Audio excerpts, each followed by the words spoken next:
Dímelo Dice Endurance, dímelo Frecuencia Emma, bienvenidos a un episodio más de este podcast live directamente desde la cuarentena en San Juan de Puerto Rico. Y hoy vamos a una entrevista que yo quería hacer hace mucho tiempo.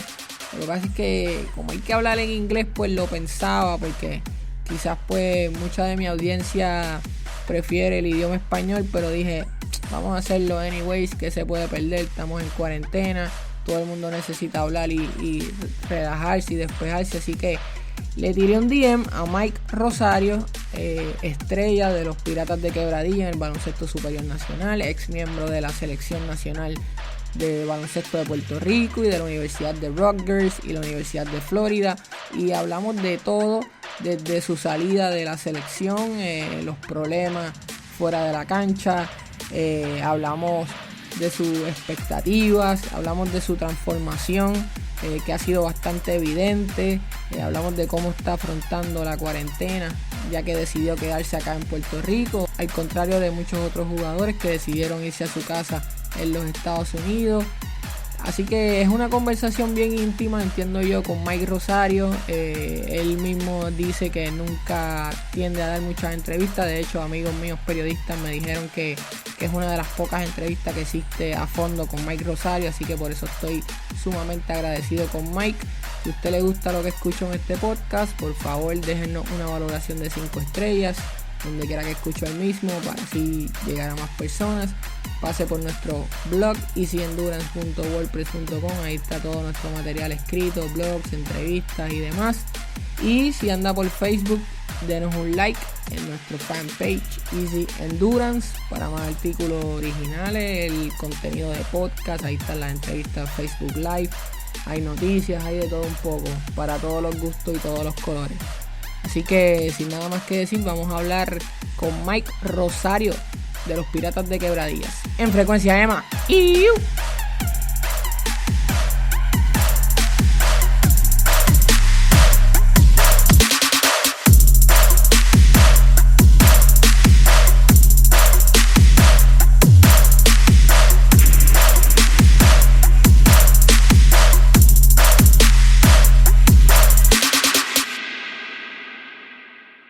Mike, first of all, man, tough moments for everyone around the world.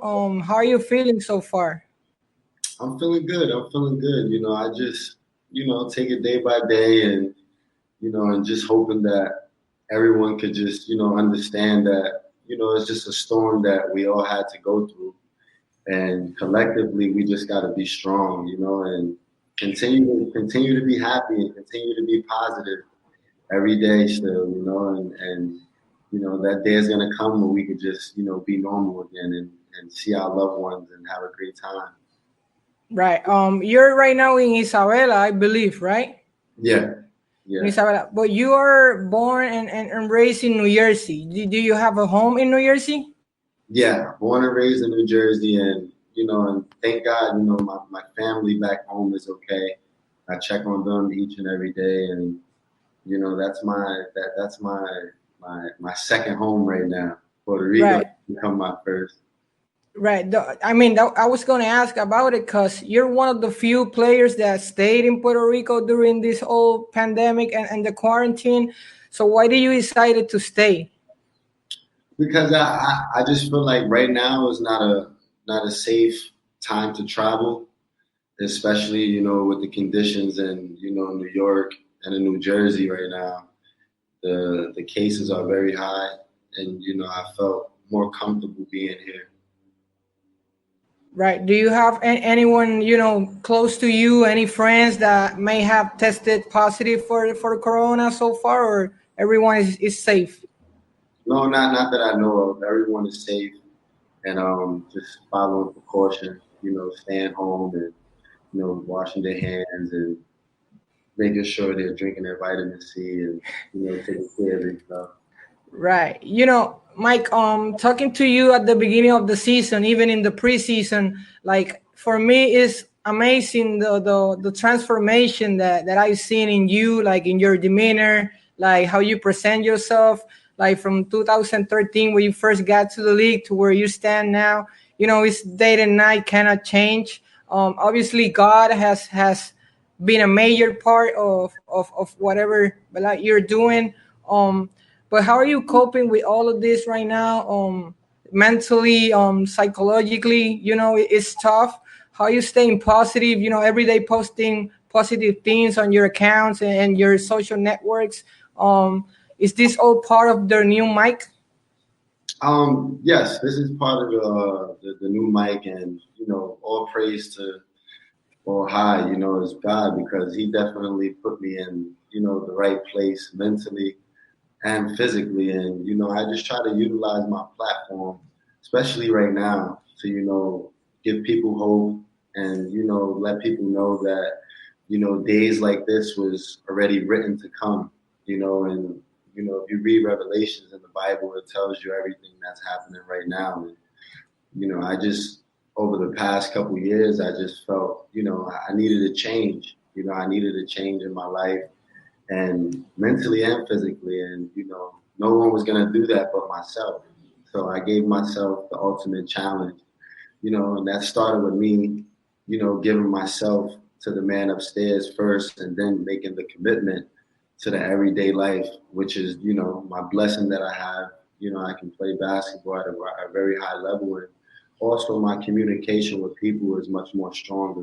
I'm giving them the outlooks of, just being themselves and growing in areas that you need to grow in to be a better person. And I feel like, with this time that I went through, the process, it just built me into, a stronger person mentally and physically. And I'm very proud of myself, of doing that, because, there was no one to grab my hand like, Mike, come here and come do this, so that's a lot of, maturity and, me just being consistent with it. Has your faith been tested? Like, it seems like this is a great moment to test your faith and really stay true to whatever you're believing. Oh, yes, for sure, for sure.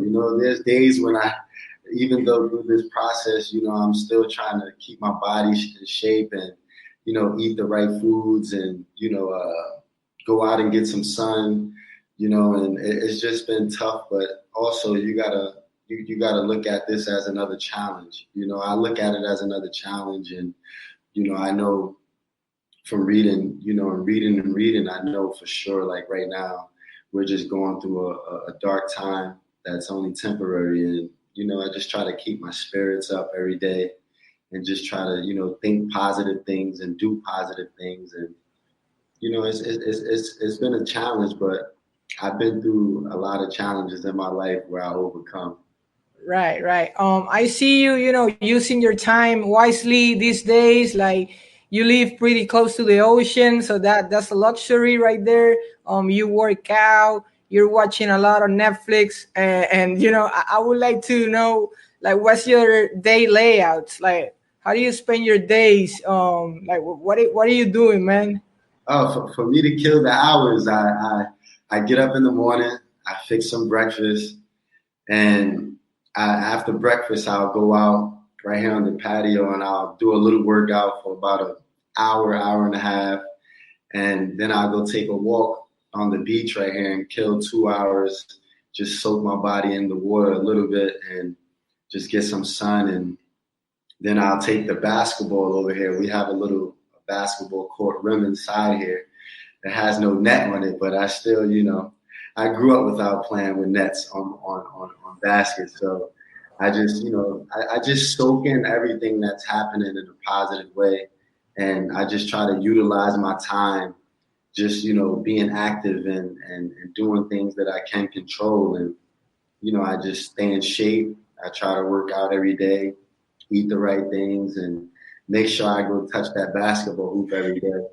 Right, right. I see you. I see you. With a lot of free time, Mike, you got a lot of time to think and think about many things about yourself, the environment. How is basketball change for you? Your perspective about basketball, about being able to just play basketball for a living and just, have the freedom. Because right now we are kind of giving more value to smaller things like being able to go out and just walk down the streets? What has been the biggest like change for you in those scenarios? Just being able to, like you said, just being able to get up and, freely, go out and go to the store and don't have to put a mask on and gloves. Having to wash my hands every time I step out. Take a shower multiple times. Just things that we never did on a regular basis daily. Is starting to give you the appreciation, of just even being able to wake up in the morning, and being able to brush my teeth and have toothbrush and have toothpaste, So Right. I just been trying to just utilize this time as, it's a challenge. I look at it as a challenge because people got to understand that, from here on out, things are not going to be easy. Right. They're going to get a little bit harder, and we have to imprint that, in our minds that, this might not be the worst of the worst. This is probably a little bit of it, and it's a different lifestyle, of course, and you definitely cherish the things that are used to doing everyday lifestyle, and I feel like it's just a challenge for everyone, to live a different way, to utilize this time right now to reevaluate yourself, with bad habits, build those bad habits into good habits, Right. Build yourself up mentally and physically. And I feel like, this is the time to do it. Everybody has a lot of time on their hands right now. So Yeah. you can utilize it, to your best of ability and really, use the hours in the day to get better as a person and, focus on things that you'll want to accomplish, after this is over. Right. I see it as a perfect time to learn new things, to, redirect your attention to places of your life that you have maybe leave unattended for some time now. So it's all a perfect moment for that. Mike, one of the new objects in my life that I'm giving, a lot of importance right now is my jump rope. I used to stay in shape. Like, I think I'm a boxer now. I watch YouTube clips with tricks and stuff. Are you holding on to anything in particular? Like anything that you really close right now? I see you in your laptop a lot.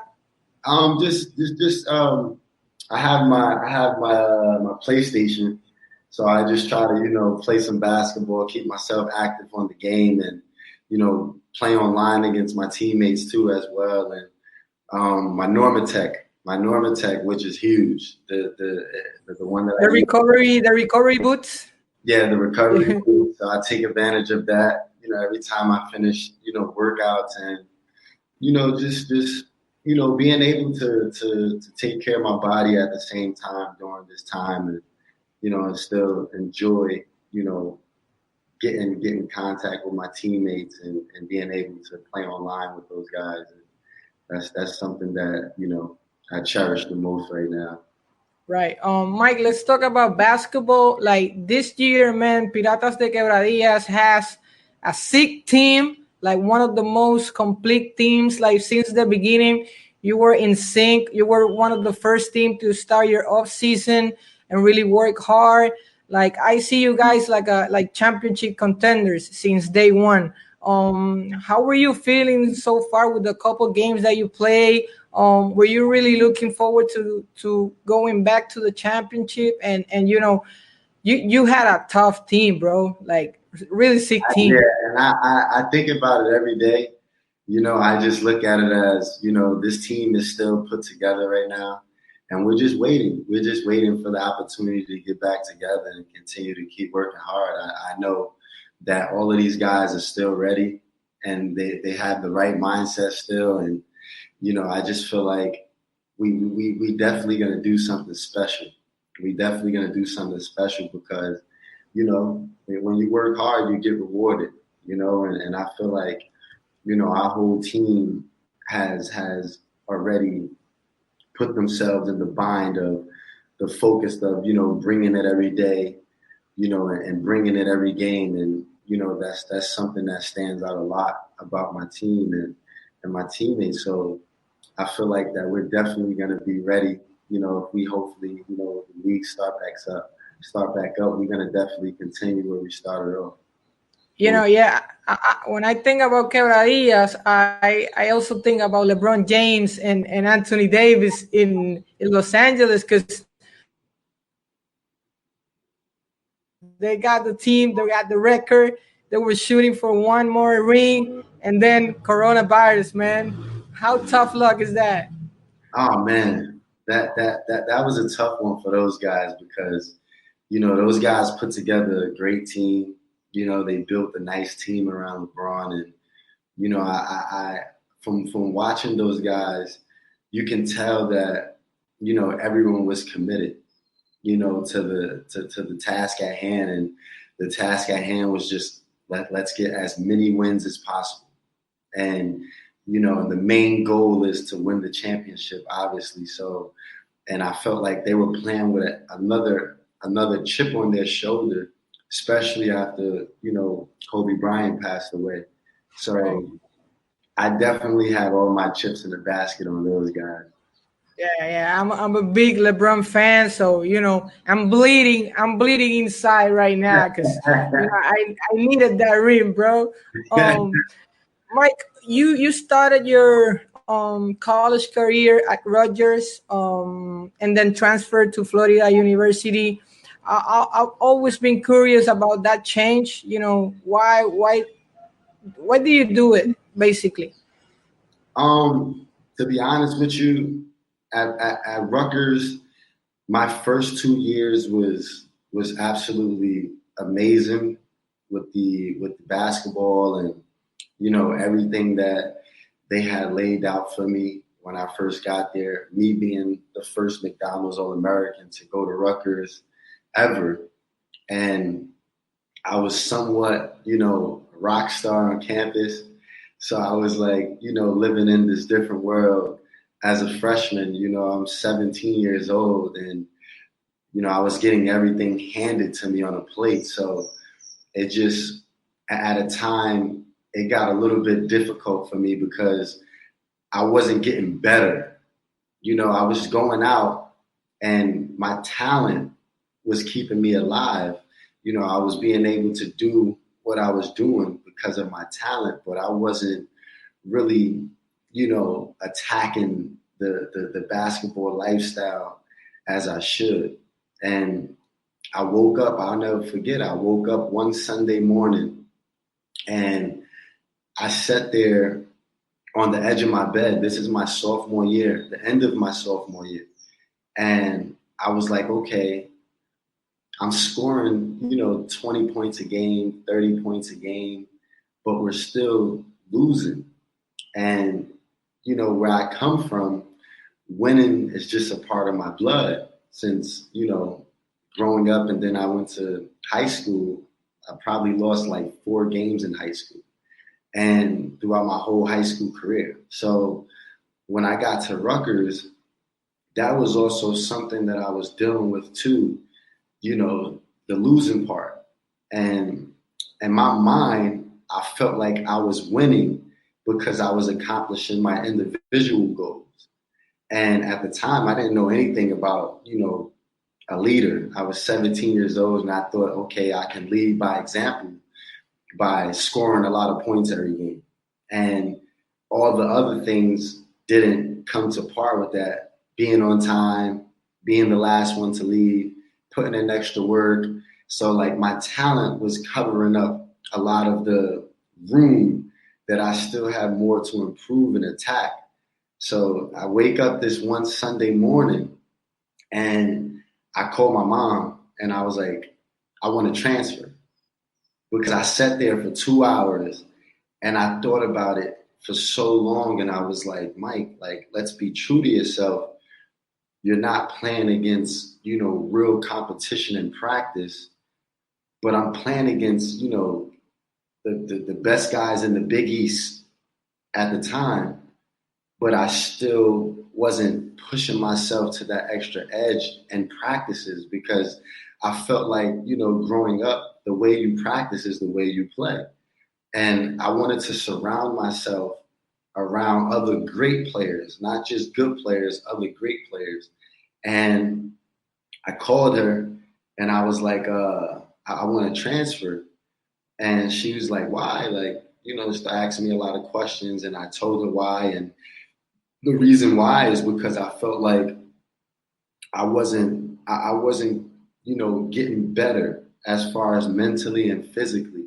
So I was living like this whole other lifestyle that I wasn't even ready for, and I was like, once I made the decision to transfer, we met with the athletic director from Rutgers, and he was so shocked, and all the fans at Rutgers was just so shocked and heartbroken. Yeah, you killed them. You killed them.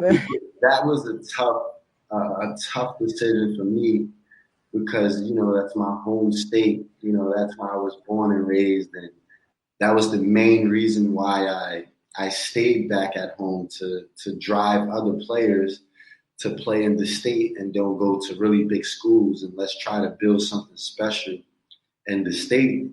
But I felt like I needed something more, and I needed, honestly, more structure.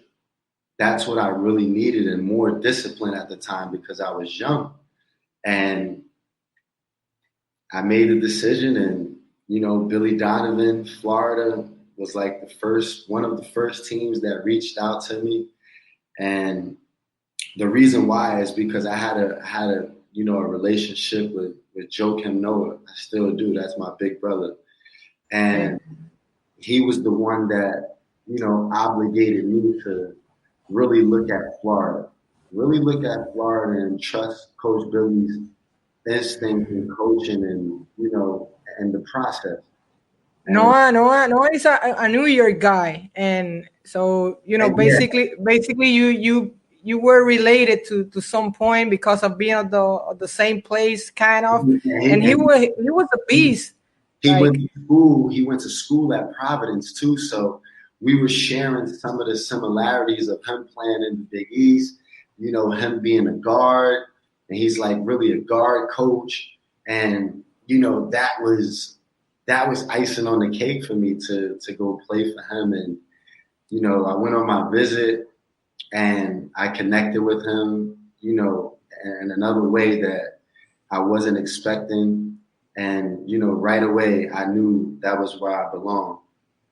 Right. But the transfer, it seems like it was like a poisonous kind of comfort zone for you, Mike, at Rutgers. But the thing is, you have to miss a complete year, have a redshirt year. So that probably set you back. Yes. So it was kind of a, sour, sweet kind of situation. Yeah, I definitely agree with you on that. Going through that process, it was definitely tough mentally because I never took a year off from playing basketball. So I was looking at that situation, and I sat down so many times by myself. When I got to Florida, I was like, all right, this is it. It's time now. Like, I have to prepare myself for not playing for a year and understand that, I might fall off the radar just a little bit, and I'm going to have to build myself back up. And, I just knew with Coach Billy being in my corner and the type of structure we had and the players that was around, it was another challenge for me. I looked at it as that. It was another challenge for me to build myself physically. It was another challenge for me to accept the fact that I won't be playing for a year, but try to utilize that time to build every weakness that I have. And that's what I worked on. That whole year, Coach Billy, he had a whole layout for me as far as workouts, film, watching the team when they go on the road. I watch all the games in the office with one personal trainer and another coach. And it was just, I was still getting my individual workouts when those guys go on the road. And then when they come back to school, I'll have the chance to work out with them, practice with them, be on the floor, learning the plays, learning the system. So it was a huge challenge for me. But Mike, do you feel? I'm sorry. Do you feel like you left so much potential on the table during your college career? Because you basically the first All-American to attend Rutgers, so you're a high-profile player, maybe on the top 100 or every list in the nation. Then missing a year, then going to Florida, where basically you have a okay team, but it wasn't like a really good team. Like you didn't make it to the finals or anything. So do you feel like you left something on the table there during your 4 years? yes, I felt like, as a person, I built myself to a whole nother level going through the process with Coach Billy, because it wasn't just only about basketball. He brought back, the responsibility, being accountable, being, a leader, verbally and physically. So these were tangibles that I needed to learn at that age, and I felt like, that was preparing me for, afterlife, after basketball life. What am I, what other obstacles that I might be hit with that, going through these process and the transition from from Rutgers to Florida, I felt like, basketball wise, I definitely missed out on, a lot for that whole year. But I felt like Florida built me into a complete person, and particularly with Coach Billy and the way how he ran, the system. And, it was an NBA system, Right. everything was NBA high level. There was no, there was no sugarcoat or nothing. He was just hands on with everything. And that was something that, that I needed in my career at that time. And I think back on the days, and I don't regret the decision, because it built me who I am, right now.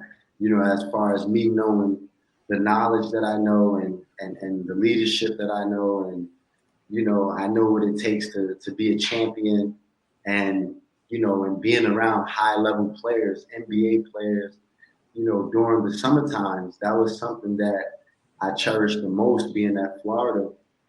After we finished the season, all the NBA guys would come back to play pickup with us.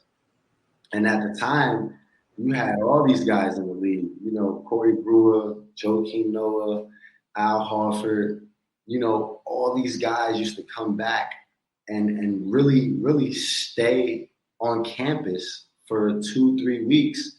And even Walter Hodge, they all come back and they compete with us, and we competing against guys that are, in the NBA, that's playing EuroLeague. And that right there was preparing me for another journey after Florida. So Yeah, I totally get it. Like it wasn't just about playing ball. Like what I'm taking in of what you're saying is that Billy Donovan and Florida really make you and turn you to a complete person, yeah, more than just basketball player that can make good after college. yes. So, Mike, how do you feel about NCAA players, especially basketball and footballers, getting paid? It's been kind of a controversy during the last year or so, because these programs make a lot of money, man. Like full stadiums, they sell a lot of merchandise. It's a whole branding, it's a whole market. Do you think NCAA players should get paid to some extent? Um, I mean, back then when I was playing, I wish we would have got paid, but I believe that if these guys have the money to do it, and they have to do it the right way, not the legal way, I feel like, those guys should get a little something, back from being especially high caliber players, as far as guys that's supposed to get drafted, first round. And, by them having them guys there at the school for that, 1 year, maybe 2 years, it brings in a lot of money and a lot of attention for other players to want to come along and play. And, they don't always have to make it, give them a check. They could do other things, dinners, just stuff that the board would know about.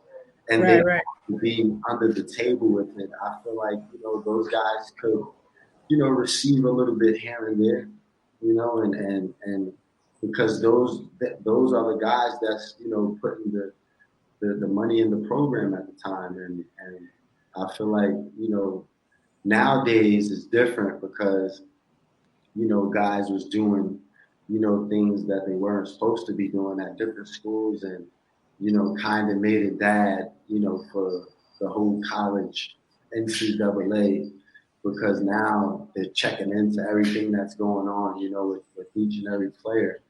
But I feel like that's something that, the school should, put front forward before they get these guys, and, make it known right away what they want to do with these players and how they want to treat them. Right, Mike. Let's fast forward to your professional career. 2013, you come to the BSN, and man, you make a statement of an entrance, going straight to the finals with Leones de Ponce. Man, what up? How is that? What can you say about your rookie year? Oh man, that was unfortunately I was put in a very great situation, with Ponce coming back into the league. They were out for 2 years, new owner, new team, new players, new everything. And it was like just a whole bunch of hype built up around my class that was coming in. And we were so hyped to be able to go to Ponce, because once we did the research, on Ponce Leon, we were like, wow, like we belong here. But we haven't experienced it yet. So when we first got there, it was just icing on the cake, man. Like my first 2 years was like a movie. It was like really a movie. And for us to have the run that we had, it all came with just, us having a great group of guys. We had, great veterans. At the time, I was the rookie, and we had 4 other rookies that were just so committed to working hard each and every day and competing no matter what. And that was something that really drove us over the edge, because, not too many rookies come in the way how we came in. Yeah. Me, Chris Gaston, Carlos Emery, Gio Fontaine, Gerbolini, Brian. Like that was the group that I came in with, and we were just so happy to be there, and just really happy to start out, our professional career. And we wasn't expecting anything that happened the way how it, happened with fans. Ponce is really Ponce. I would say. Man, your BSN record is like a thing of beauty. You got 8 seasons, 4 finals appearances, 3 final championships.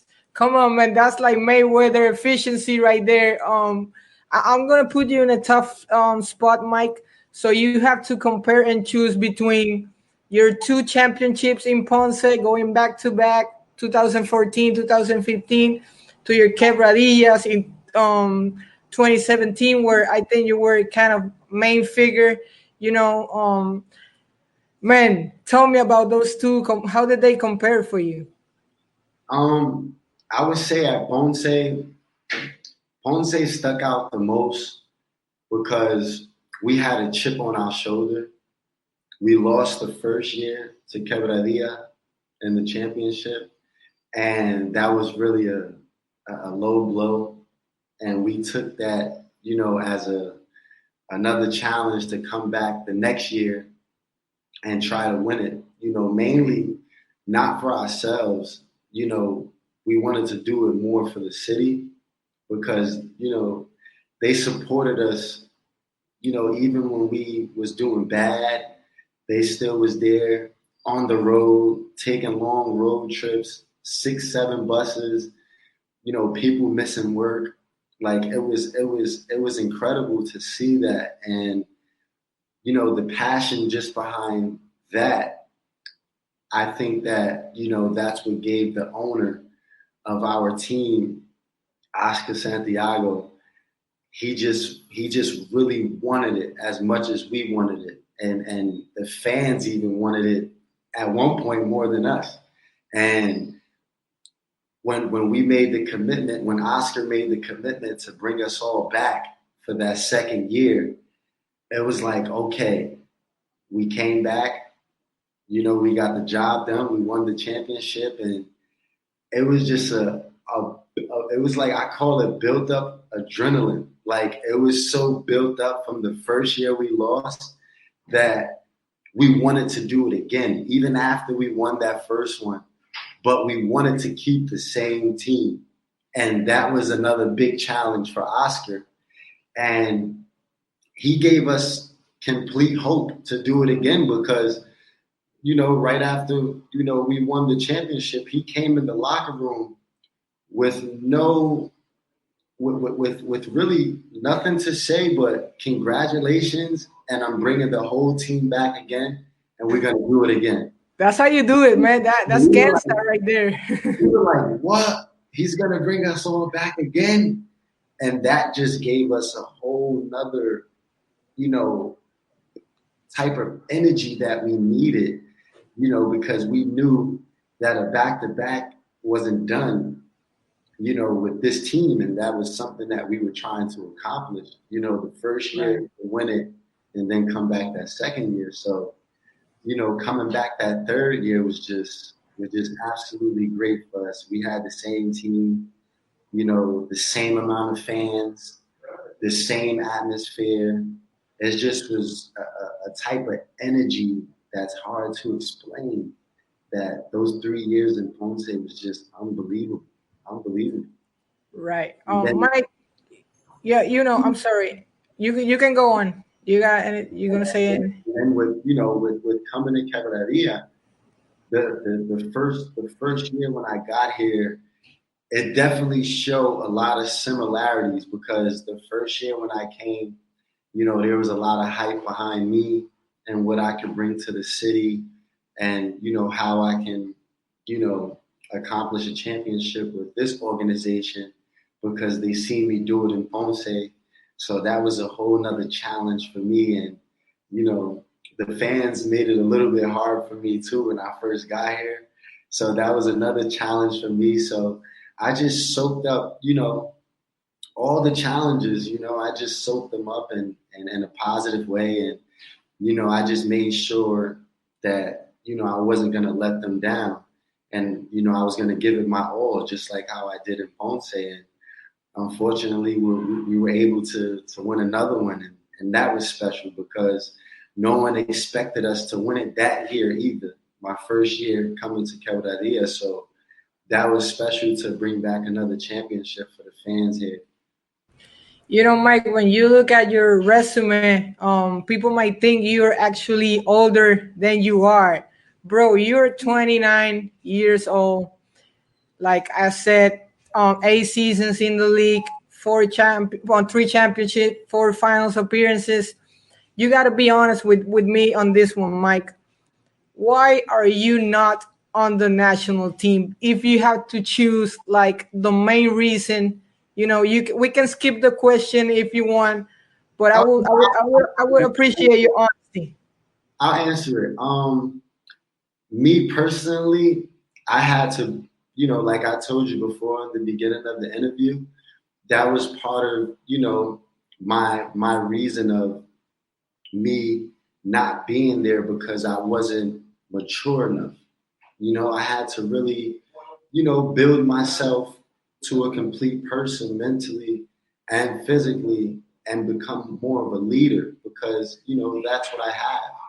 And a lot of guys, they look up to me, and that's another challenge that I bring upon myself to make sure I accomplish, because, my first couple years with the national team, it was just so comfortable for me that, I got too comfortable. And, when you get too comfortable, you forget about, what first got you there. And during this process of me not being on the national team, I had a lot of time to build myself, mentally and physically, and prepare myself, because I know it's not the end of the tunnel, and I'm still young, and, those guys are going to really, want me back there, and I got to make sure that, I'm physically and mentally ready, to take us to wherever we need to go.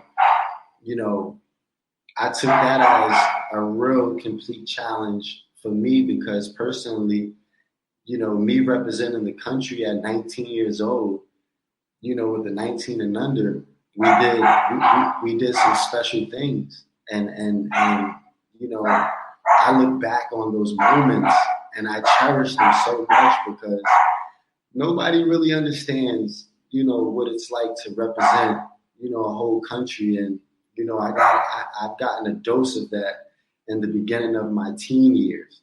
So, and being around JJ and Carlos and Larry and, all the guys that, took that high pedestal, I felt like, I had, I'm the next one in line to be that guy, but I also gotta, carry myself the right way on and off the court, make the right decisions and, be more vocal with my teammates, be more of a leader, build myself up to a complete Mike Rosario. And I felt like, with this time that, I haven't been on the team, I just been utilizing, my strengths in that area, just making sure I build myself and prepare myself for the challenges that they're going to set forth for me, so I can be prepared when they do call me back,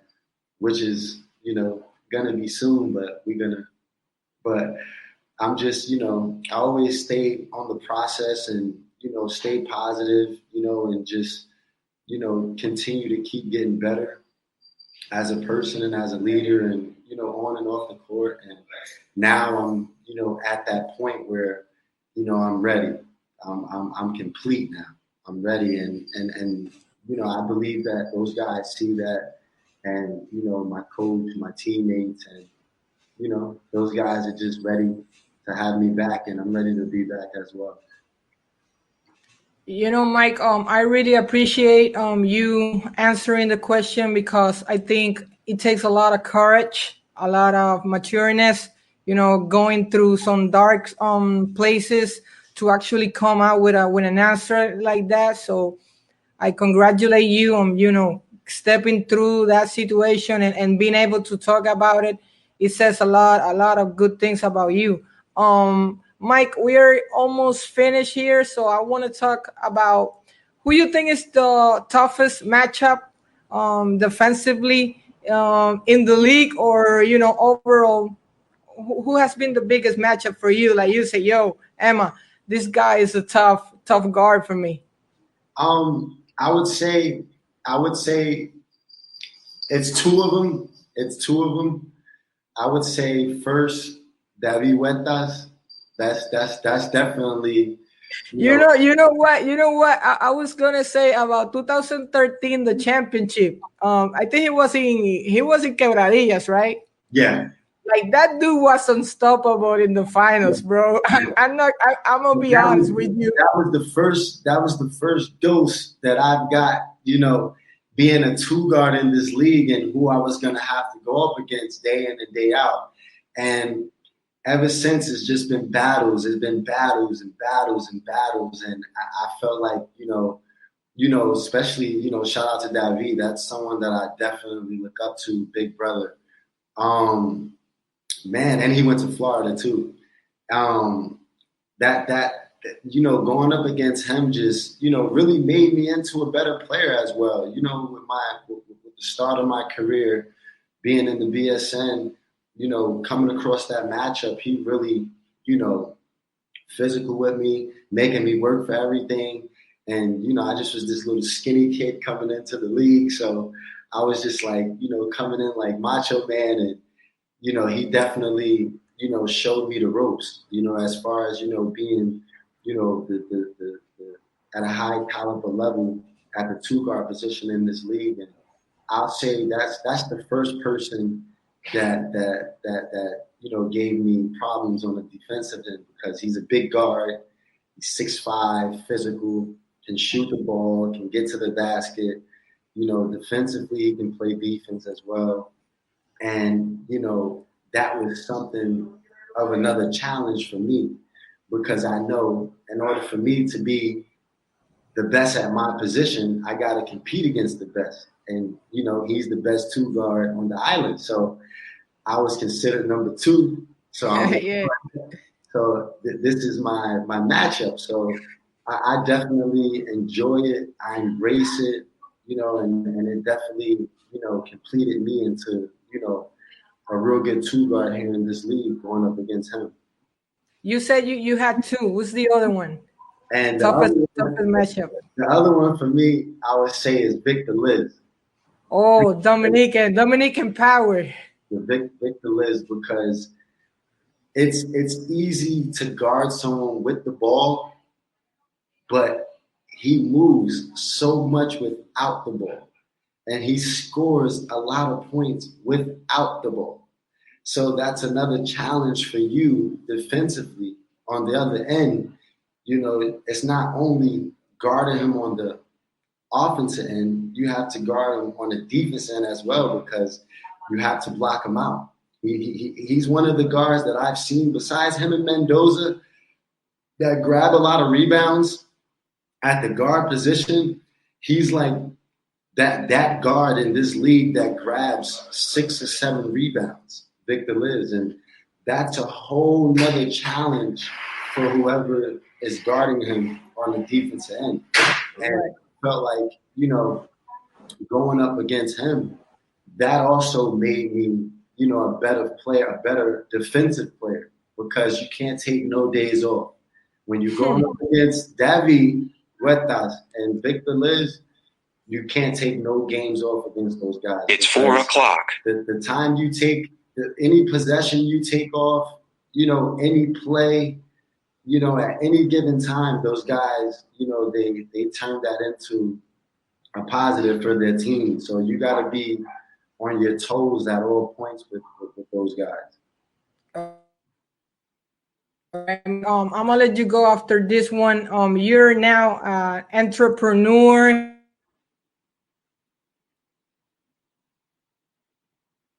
And where find your merchandise?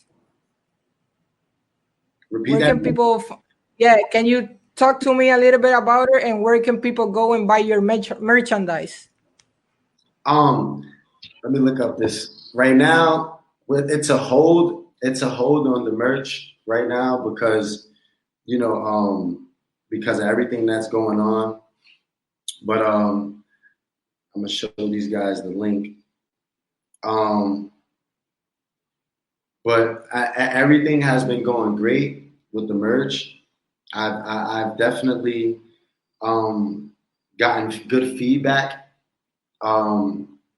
But right now I'm just trying to put together more ideas and more styles, and just trying to really get myself out there as far as like having people look at it and try it and see how it is, and the fabric, and all that type of stuff. But what's the name of the brand, Mike?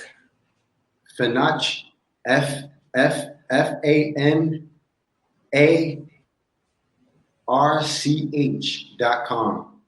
And you go on that website and you go to the search and you just type in Mike Rosario, and it'll show you, all the merch that I have so far.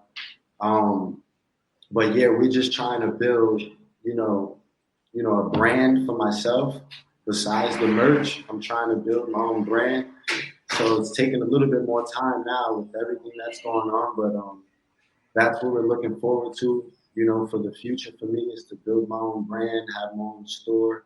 So these are things that, I've been going over with my team, and we're in the process of doing that. And I'm just so thankful to have the people that have supported me, with my merch so far, and, giving me the opportunity to just, be thankful of what am I doing for the people, and, just giving people a different outlook of Mike Rosario. And I'm really thankful for that. All right, Mike. I appreciate your time today, bro. It has been a magic conversation. Really, a lot of information. I feel like talking to you is always so real. No BS, no cutting corners, straight to the point. And I think you're a great player and even a better person. So I appreciate your time and look forward to seeing you playing again this year, bro. We need the league back. Come on. Yes, we do. I really appreciate you having me, Emma, as always. And I enjoy our interviews. And, I'm not really a big interview guy, but I definitely enjoy talking with you because it's this type of energy we have. And I appreciate you again. Thank you so much. All right, folks. Thank you very much for your attention. Amigos, esto ha sido todo por otra entrevista de Easy Endurance. Estén pendientes de nuestras redes. Y Mike, stay safe. God bless you, man. Thank you so much. Thank you, everybody. God bless. Bye. Bye. Gracias por escuchar Frecuencia EMA. Recuerda suscribirte a nuestro podcast para más episodios como este.